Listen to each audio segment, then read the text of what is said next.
Madhav Das, the minister, opened up about US tariffs, India-US trade deal and FTA with Qatar. Let's go across and listen into an excerpt. Qatar and India share very strong ties. We see tremendous potential to expand trade with Qatar. While, of course, on the one hand, we are large importers of LNG. But going forward, with the 800,000 Indians, people of Indian origin working in Qatar, we do believe that there's potential to expand our exports on goods and services to Qatar. There's also potential to do third country projects along with Qatar.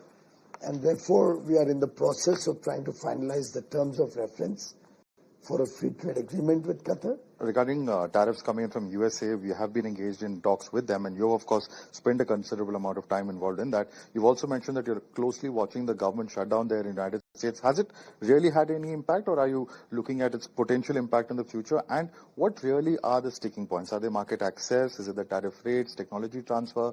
What exactly are the main issues in your view? Well, at the outset, let me share with you that the first 6 months of the current year has seen Indian exports grow between 4 to 5%.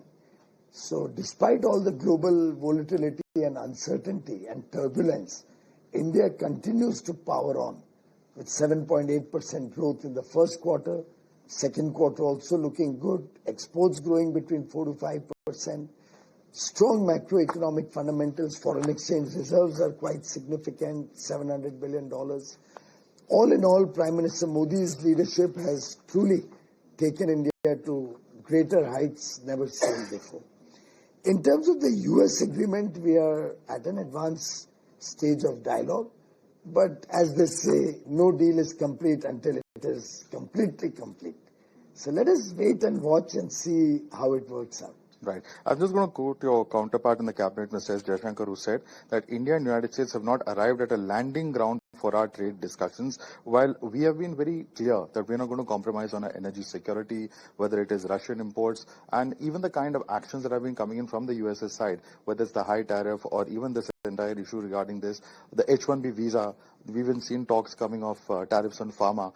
Despite all of this, we've held our ground. What really do you think is driving all of this from the US's side? Is this all just a bargaining tactic, or is there some amount of domestic politics at play? How do you view all of this? Well, I would not like to comment on the trade negotiations because these are normally done closed room. And I'm sure we'll come to a fair and equitable balanced agreement with the United States in the interests of both countries. Right. And the Prime Minister has time and again reiterated that when it comes to agriculture or dairy, India is not going to compromise on that at all. I think that's the stated policy of this government. We have done FTAs with Australia, with Switzerland and the other 3 FTA countries, with the United Kingdom. Nowhere have we compromised or opened the market for any of the sensitive agricultural products that the Honorable Prime Minister has alluded to. Our dairy has been protected. Our religious sensitivities have been protected. Our small farmers, our MSME sector has received our highest attention. And any trade deal will be only possible keeping in mind all these sensitivities. So that's the Commerce Minister with the latest on the India-US trade negotiations. But with that, viewers, it's time now to take a very short break. We'll be right back with more news and updates on the other side.